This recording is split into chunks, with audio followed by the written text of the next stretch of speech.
Right now, we're going to get going with the dumbbell row. Okay, so I got Y bells here, but it could be with dumbbells, it could be with kettlebells. Realistically, it doesn't matter what you choose, but what matters is how you do the movement. Okay, so we're going to focus on a couple things, right? So when you're setting it up, you want to be bending the knees slightly. You want your feet to be flat on the ground and your hips to push back. I have a whole video on how to hip hinge, so you can check that out afterward. But you're gonna bend the knees slightly, bring the hips back, almost like if you're gonna sit down. Chest is gonna be facing straight down, right?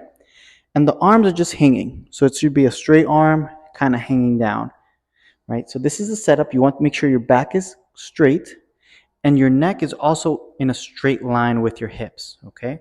So what I mean by that is when I bring my hips back, my neck is not looking forward. You want to make sure that it's nice and straight, arms nice and straight down, kind of right in front or on top of the toes. And you're going to bring those elbows back up until the dumbbell comes close to the hip or your pocket, okay? So your arms nice and straight, bringing the dumbbell kind of towards right in front of the pocket and then back down. Make sure to breathe in on the way down and breathe out on the way up.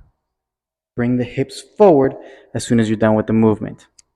Where you should feel it, right, is you want to bend the knees slightly. As soon as you bring those hips back, the small muscles in your lower back are going to start firing just to keep your back straight.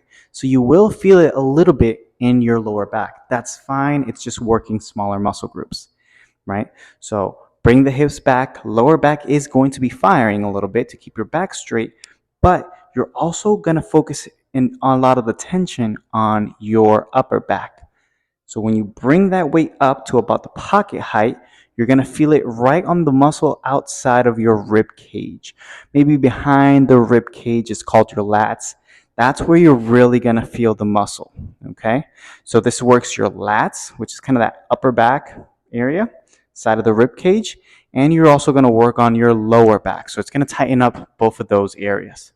You might feel a little bit on your legs just because you got to keep those legs nice and firm to hold the movement, but it's not really a leg workout. So a couple common mistakes to be aware of. Number one is not bending the knees or bending them too much, right? So many times people are going to bend the knees and then bring the hips back. You don't want to bend the knees too much. You want to have a nice slight bend, kind of like soft knees. Next thing is imagine there's a wall behind you and you're trying to close the refrigerator. So you want your chest to be down facing the floor, but not too much. So what I mean by that is you don't want to be here, right?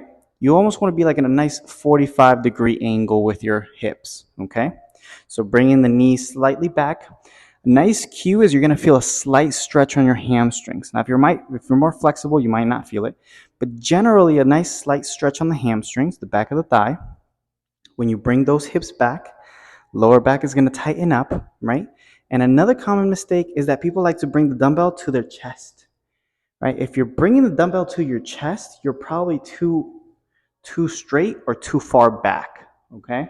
So you want to have a 90, almost like a 45-degree, and you're bringing that weight to your hip. So not your chest here. You want to make sure that elbow is tucked in close.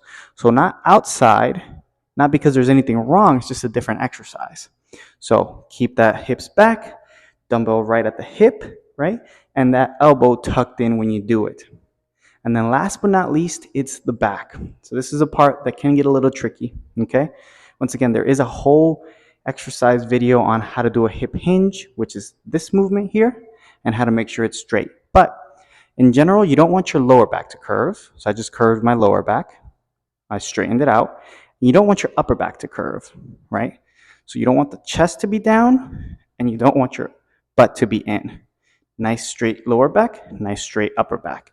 Once again, it's going to work the whole back, so you will feel it, okay?